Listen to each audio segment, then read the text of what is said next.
Selamat pagi, suster, bapak, ibu, dan anak-anak yang terkasih dalam Tuhan, berkah dalam.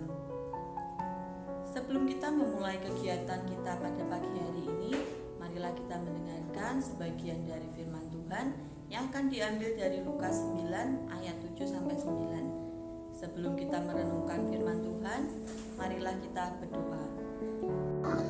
Dalam nama Bapa dan Putra dan Roh Kudus, amin. Terima kasih Tuhan atas berkat-Mu pada hari ini. Sebelum kami mulai kegiatan kita pada pagi hari ini, kami mau merenungkan sebagian dari firman-Mu. Biarlah firman-Mu menjadi pedoman bagi hidup kami. Amin. Bacaan hari ini diambil dari Lukas bab 9 ayat 7-9. Herodes, raja wilayah, mendengar segala yang terjadi itu dan ia pun merasa cemas. Sebab ada orang yang mengatakan bahwa Yohanes telah bangkit dari antara orang mati. Ada lagi yang mengatakan bahwa Elia telah muncul kembali. Dan ada pula yang mengatakan bahwa seorang dari nabi-nabi dahulu telah bangkit.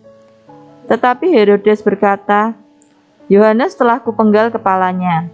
Siapa gerangan dia ini yang kabarnya melakukan hal-hal demikian? Lalu ia berusaha supaya dapat bertemu dengan Yesus. Demikianlah sabda Tuhan. Terpujilah Kristus. Injil hari ini menceritakan kepada kita tentang kecemasan Raja Herodes.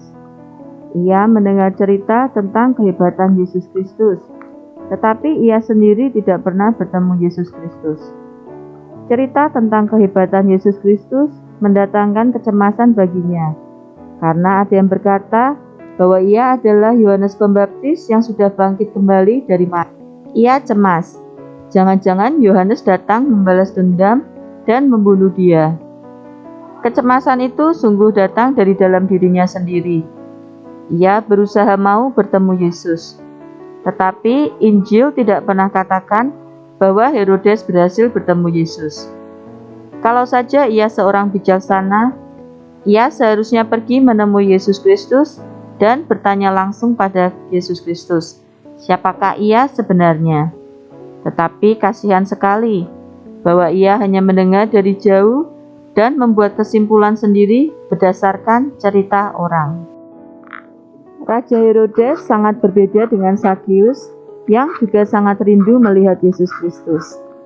Kerinduan Sakeus didukung oleh usaha keras dan kegiatan nyata. Ia tidak berdiam diri.